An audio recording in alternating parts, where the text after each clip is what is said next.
कर अपना समझकर उसने अपने को सतमार्ग बताया है और शिव मंदिर तक पहुंचाया है। ये उसकी कृपा है।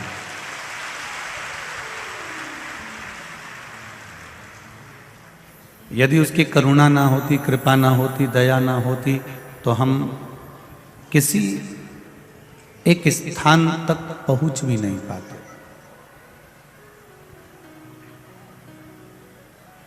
ये उसकी उदारता, ये उसकी करुणा।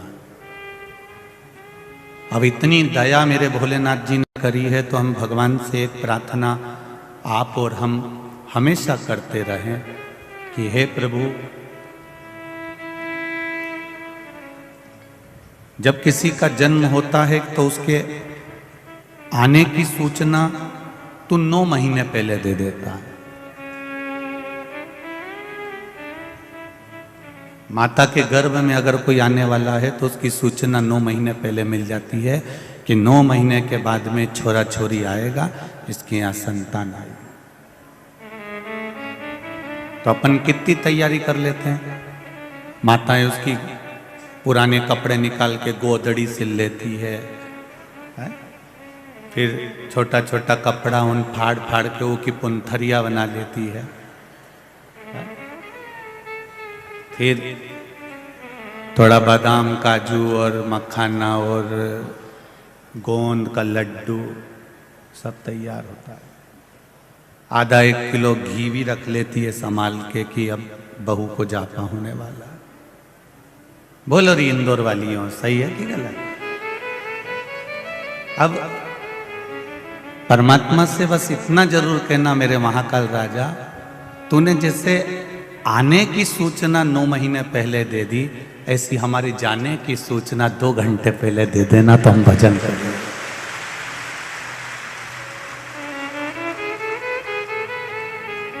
तू आने की सूचना 9 महीने पहले देता है पर जाने की सूचना 1 क्षण भी नहीं देता। तो उससे लड़ाई इसी बात की है।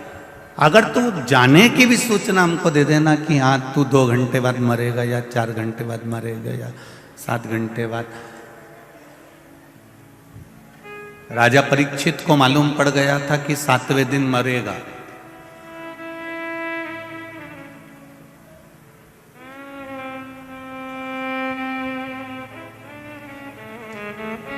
दिन पूरा निकल गया, 7वां, राजा परीक्षित नहीं मरा।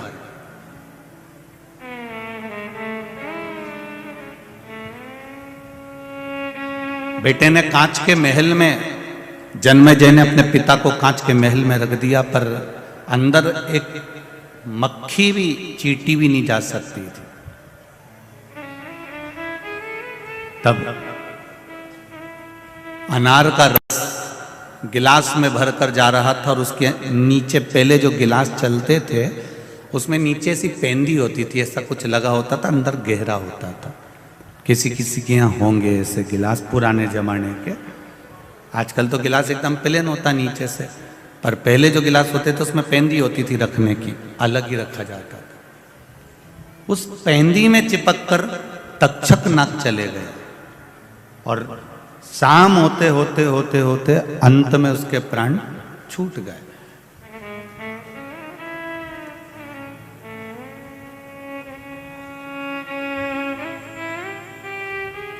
परीक्षित के मन में एक प्रश्न खड़ा हो गया। मरते समय, मृत्यु की सैया पर मरते समय परीक्षित ने तक्षक नाग से 3 प्रश्न करे थे। ये श्रीमद् भागवत कहती है। और यदि आप इसको पढ़ना चाहें तो श्रीमद् वल्लभाचार्य द्वारा रचित सुबोधनी श्रीमद् भागवत को इंदौर हवेली जी से आप खरीद लेना और गोवर्धन नाथ मंदिर की हवेली जी से उस किताब को सुबोधनी श्रीमद् भागवत को पढ़ना, उसमें मिल जाएगा। 3 प्रश्न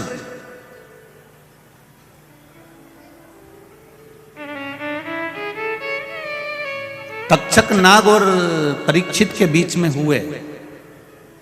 उसमें सबसे पहला प्रश्न परीक्षित ने तक्षक नाग से कहा कि तुम मुझे दिन भर निकल गया और इसके बाद में अब मुझे डसने आए हो, उसका कारण क्या है?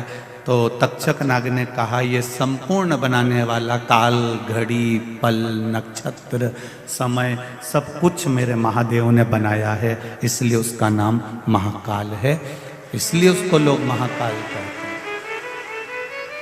काल उसने बनाया, नक्षत्र उसने बनाया, पल उसने बनाया, घड़ी उसने बनाई, तिथि उसने बनाई, वार उसने बनाया, दिन उसने बनाया, सब कुछ उसका बनाया हुआ है। तुझे श्राप मिला था कि 7वें दिन तू मरेगा, अगर मैं 7वां दिन लगते से तेरे पास आ जाता और तुझे मार देता तो उसमें श्रेष्ठता नहीं होती। फिर तो तू मेरा इंतजार करता कि तक्षक नाग आएगा और मुझे डसेगा। जब आस खत्म हो गई, शाम हो गई, अब तेरा मरने का चांस खत्म हो गया, तेरी बुद्धि में ये आ गया कि अब मैं मरने वाला नहीं हूं, तब मौत का समय लिखा गया। आप देखना, एक बार मरने वाला व्यक्ति जो हॉस्पिटल में पड़ा होगा, मरने वाला व्यक्ति एक बार अच्छा हो जाता है, अच्छा होगा एक बार, उसके बाद मरेगा। अर्थात दिया बुझने से पहले उसकी रोशनी तेज हो जाती है, प्रकाश तेज हो जाता है, तब वो बुझता है।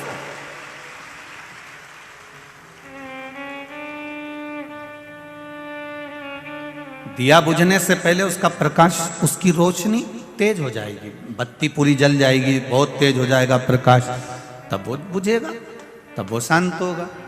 उसी तरह जो मरने वाला होता है, एकदम पहले खिलखिला देना, बढ़िया हॉस्पिटल में पड़ा था, इतने दिन से सड़ रहा था, तकलीफ भोग रहा था, पड़ा हुआ था, और धीरे धीरे धीरे धीरे वो ठीक हो गया। ठीक हुआ, तुम्हें लगा कि अब पूरी तरह से ठीक हो गया, मालूम पड़े कोई एक आध इन्फेक्शन ऐसा फैल गया, प्राण छूट गए। अब हम लोग क्या करते हैं, डॉक्टर को दोष देते हैं, क्यों डॉक्टर साहब आपने तो कहा था अच्छे हो गए, फिर ये मर कैसे गए। इसमें डॉक्टर का दोष नहीं है। दुनिया का ऐसा कोई डॉक्टर नहीं है जो मरीज को बचाना नहीं चाहता हो।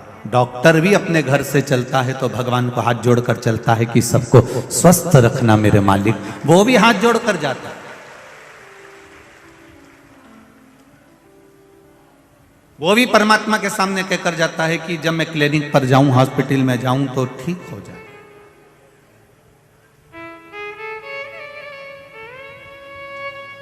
जितने पुलिसकर्मी थाने में जाते हैं, कोतवाली में जाते हैं, ऑफिस में जाते हैं, ये भी भगवान के आगे हाथ जोड़कर जाते हैं, प्रभु ऐसी कृपा करना, हमारे क्षेत्र को आप सुरक्षित रखना, कोई उपद्रव मत करना, आनंद में रखना, कभी बुरा नहीं चाहिए।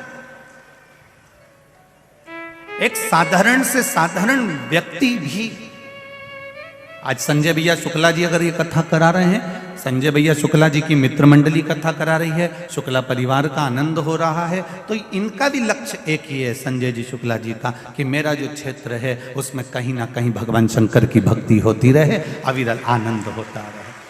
सबकी सोच सर्वे भवन्तु सुखी।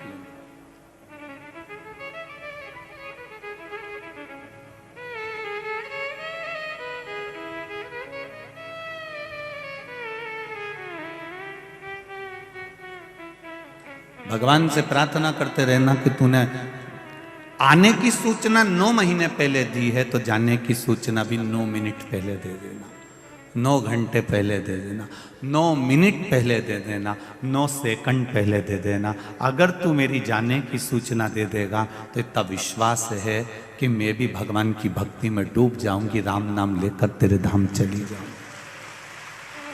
आने की सूचना तो वो देगा, उसकी जवाबदारी है कि मैं आ रहा हूं, भेज रहा हूं, सूचना पे सूचना दी उसने।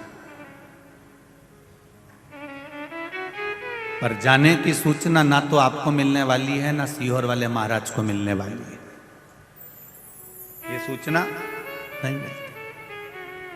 हाँ, कहीं का और पहुंचा हुआ हो तो उसको जरूर मिल सकती है कि वो बता सकते हो कि आप और हम कब जाएंगे, तो ये बात दूसरी। कहीं का विद्वान हो बहुत प्रबल, पर मेरे महाकाल से ज्यादा, उस महाकाल से बढ़कर दुनिया में कोई कालाधिपति पैदा ही नहीं हुआ, ये मेरा विश्वास कहता है। जो भाग्य में रच दिया है उस भाग्य को कोई पलट नहीं सका।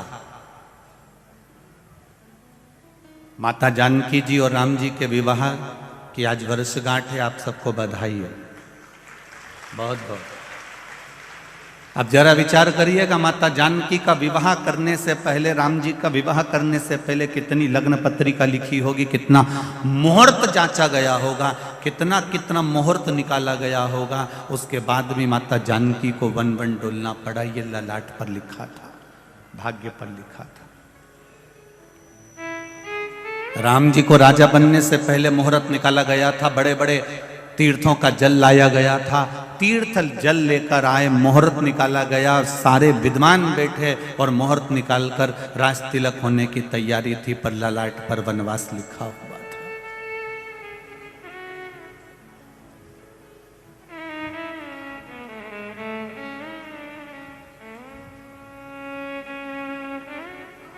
भगवान कृष्ण स्वयं नारायण पृथ्वी पर जन्म ले रहे हैं, पर उनको रहने के लिए कारागार कोठरी मिली थी। जरा विचार करिए।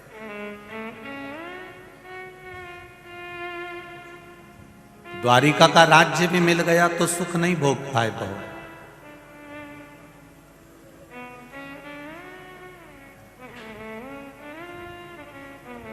महाराज, ये मनुष्य जन्म मरण और परण, जन्म भी मेरे परमात्मा के हाथ में है, मृत्यु मेरे परमात्मा के हाथ में है, और मंगल विवाह ये भी परमात्मा के हाथ में है।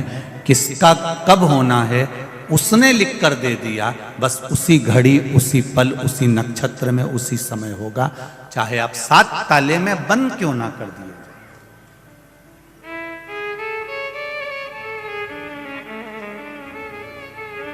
उसने लिख दिया तो लिख दिया। कितने लड़के देखे तुम लोगों के लिए, तुम्हारे माता पिता ने कितने लड़के देखे। अपने अपने घर की बेटियों का जरा विचार करिए, जितनी माताएं बैठी हैं, जितने पुरुष बैठे हैं, अपने घर की बेटी का विचार करिएगा। कितने लड़कों की खबर आई और तुम्हारे लड़कों के लिए कितनी लड़की की खबर आई। कोई ने मामा ने बताया, ना मौसी ने बताया, ना काका जी ने बताया, ना बाजू वाले ने बताया, कितना लड़का लड़की देखा। आखिरी में किस्मत में यही लड़का लिखा था और किस्मत में यही बहू लिखी थी। इतना देखने के बाद, और तुम्हारे जैसा देखने वाला जो सब्जी का ठेले पे से आलू हो चाहे टमाटर हो 25 बार छाट छाट के लाए, तो लड़की के लिए लड़का क्या तुम छाट के नहीं लाई हो? और लड़के के लिए लड़की तुम छाट के नहीं लाई हो? जरा विचार करो।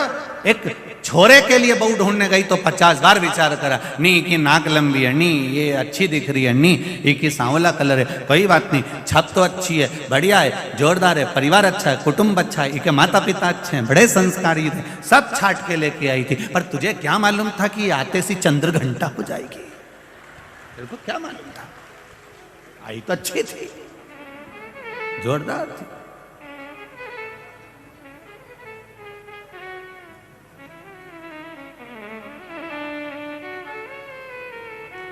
अब सास को लग रहा है बहू बुरी है, बहू को लग रहा है सास बुरी है, बुरा कोई नहीं होता।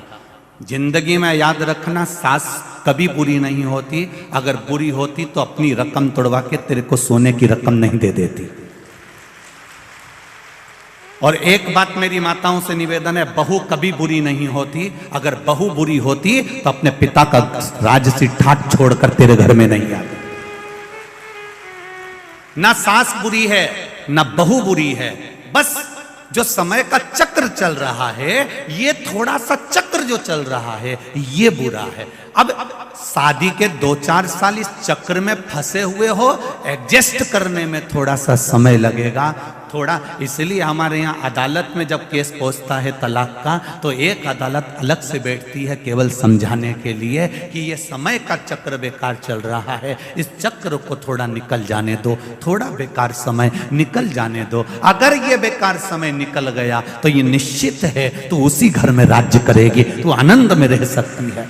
पर वो समय कोई नहीं निकालना चाहता। गुस्सा आया थोड़ा समय निकाल दो, क्रोध आया थोड़ा समय निकाल दो, अगर मन में व्यभिचार आया थोड़ा सा समय निकाल दो, किसी की निंदा करने का समय आया तो निंदा का समय निकाल दो। आप ये समय थोड़ा सा छोड़ दो। किसी के लिए अपशब्द बोलने का समय आ रहा है, किसी की चुगली करने का समय आ रहा है, किसी को आड़ा टेढ़ा बोलने का मन कर रहा है, ये समय निकाल दो। ये समय तुमको कहीं ना कहीं बर्बाद कर कर छोड़ देगा। इस समय को अगर तुमने निकाल दिया तो बाकी का समय तुम्हारे हाथ में होगा और तुम्हारी जिंदगी प्रबल होगी। ये थोड़ा सा समय निकालना पड़ेगा।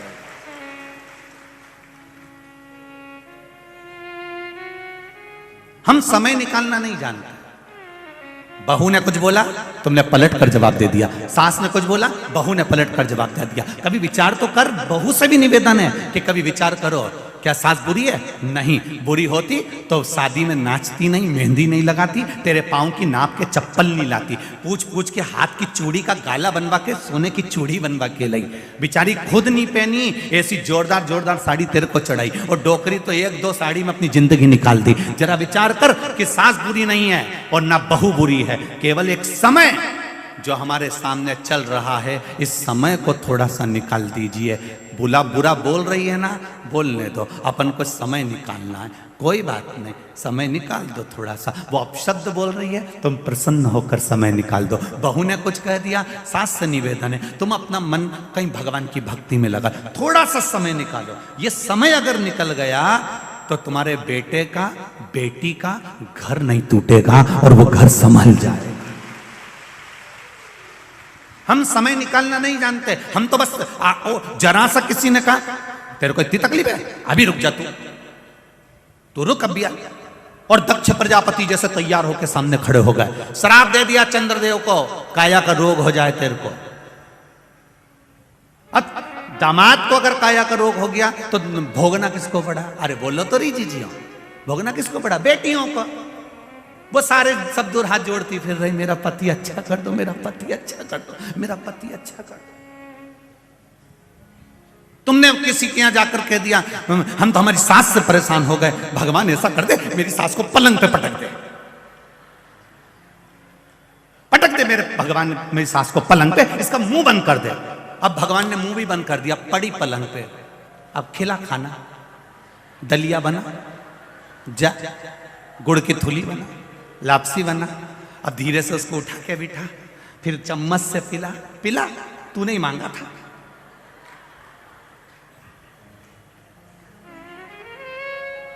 बल्कि भगवान से कहो, भगवान मेरी सास की इतनी लंबी उम्र करना, भगवान मेरी बहू को इतना खुश रखना, इतनी उम्र देना कि हमारी भी उम्र लग जाए। क्यों? अगर सास घर में रहेगी तो मैं कथा सुनने चली जाऊंगी, ताला लगाने की जरूरत नहीं पड़ेगी।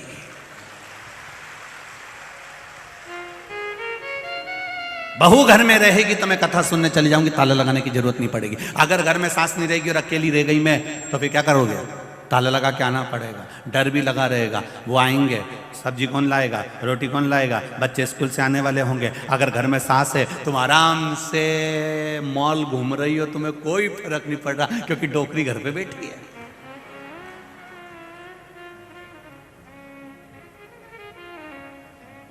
और डोकरी अगर मंदिर में बैठी है तो बहू घर पे बैठी है। सुख तो सोचो कितना सुख है हमारे जीवन में, और हम जरा सी बात में बस